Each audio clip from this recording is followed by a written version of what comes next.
I want to start. The Wall Street Journal, this, in the weekend opinion section, said essentially didn't trust Congress nor the president not to leak pieces of the Mueller report, and basically says, you know what, release the whole thing as much as possible.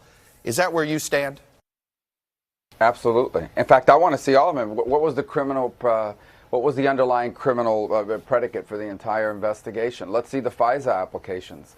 Because this is an extraordinary use of government surveillance power, and we have legal reasons why you might be able to use it, but show us what those were. What was the underlying predicate for those FISA applications? Let's see all of that. Let's put all of that out there as well, so we can pass judgment about how the investigation was conducted, or at least the predicate for the investigation was conducted during the Obama years. You know, one of the things that I think is difficult for the public is going to be, does the president get to see the report before Congress? And in order to decide about executive privilege, it does seem as if that's a rabbit hole that potentially the Attorney General would have to go down. How do you prevent that? Well, first of all, you know, prosecution and everything that has to do with prosecution and counterintelligence, that's an executive function.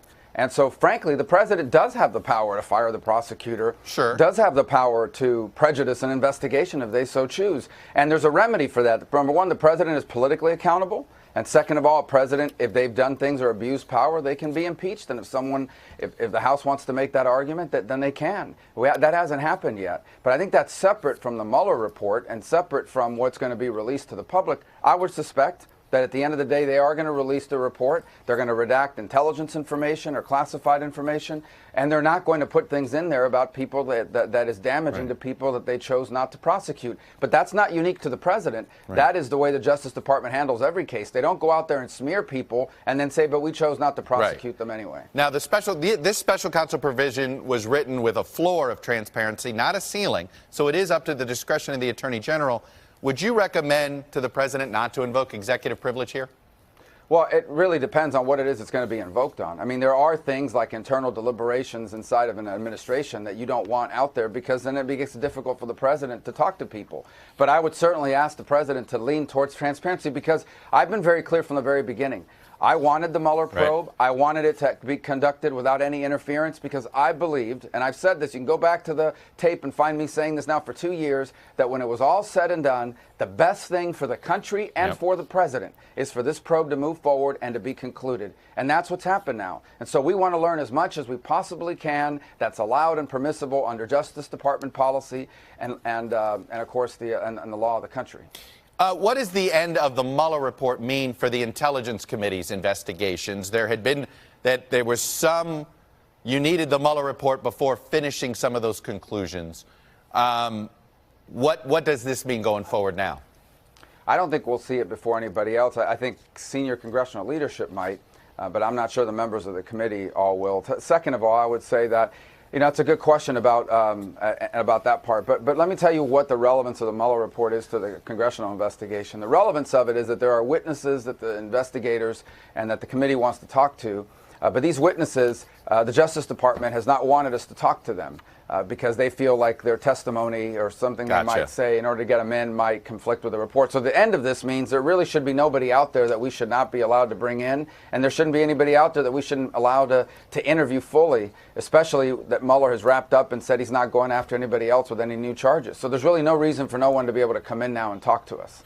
Because I have you here, I want to switch over to some national security issues. I want to first ask you about North Korea and the confusion about new sanctions that Treasury Department issued. The president putting out this tweet. It was announced today by the U.S. Treasury that additional large-scale sanctions would be added to those already existing sanctions on North Korea. I have today ordered the withdrawal of those additional sanctions. When asked for an explanation from the White House, Press Secretary Sarah Sanders simply said President Trump likes Chairman Kim, and he doesn't think these sanctions will be necessary. It was a 24-hour rebuke. What does this incident do for the reliability of the United States on sanctions regimes overall? Well, I've never seen that before from this or any administration. So something happened here. Those things have to usually be approved. In fact, I know that they are. They go through a long interagency process signed off on by the president. So something happened between the time it was announced and the time that the president put out that statement. I don't know the answer, to be honest. I don't know why he would do that or why it happened the way it did. It's unusual. It's never happened before. Does it at all introduce any concern that will he be there? Yeah, look, you have talked him into doing more in Venezuela than I think a lot of people expected. Do you trust him now on Venezuela, considering what he just did with North Korea? Yeah, it's a little different, obviously. I mean, the president has been involved in now 2 one-on-one negotiations with North Korea. Let me just say this about North Korea and the president's engagement in it. I would love for Kim Jong-un to give up his weapons and everything else. I would, and I don't criticize the president for trying. I just never believed he would. I don't believe he ever will. This is a young dictator who has to figure out how to hold on to power. So I'm not skeptical because I want it to fail. I'm skeptical because I believe it will fail. Now, how this happened, look, you have to ask the White House. I don't know how they issued this and then suddenly he changed his mind. I don't know the rationale behind it. Maybe there's a good reason. But it certainly is not the way it's normally done. But obviously, the concern among some national security folks is, what does this mean? We're trying to get more of the world to align on sanctions when it comes to Venezuela and Maduro.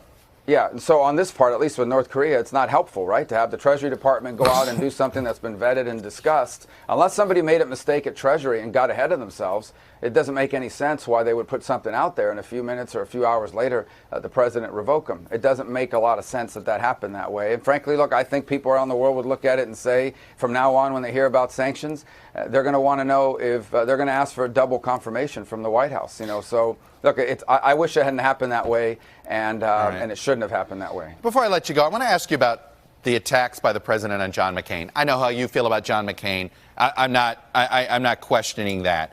But let me read you something in the Post. Inside the powerful and populist wing of the party that is most loyal to Trump, McCain is not a revered war hero, but a useful foil, encapsulating everything his core voters have come to loathe about establishment Republicans.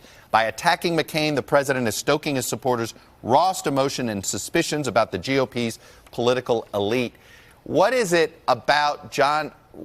What portion of your party so loathes John McCain that they cheer this? There is a chunk of it. Do you understand it? No, I don't. I get. First of all, John McCain's not here to defend himself, so that first and foremost is a reason not to use him as that. Second of all, I don't get it. I don't understand it. I didn't agree with John McCain on everything. So what? I mean, but I honored and I respected the service to our country and his time in the Senate. I always felt he did things that he felt passionate about and worked hard on behalf of those things. Whether you agree with him or not, I knew why he was doing it. It wasn't for some nefarious purpose. He is a man who was deeply influenced by his experience and by the things he went through. I was admirer of John McCain as a man and a lot of things he did in the United States Senate. So no, I don't understand that feeling about him, and I don't think, frankly, he is the person that should be singled out for these attacks. I don't get it. I don't understand it, and frankly, I don't know how it furthers anything in terms of what we're trying to get done. At the end of the day, my job is to represent the people of Florida and serve the country, and I don't know, why any of this furthers that objective for me or anybody else out there. I think you're not alone in that aspect there. Senator Marco Rubio, Republican from Florida. I got to leave it there. I appreciate you coming on this morning. Thank you.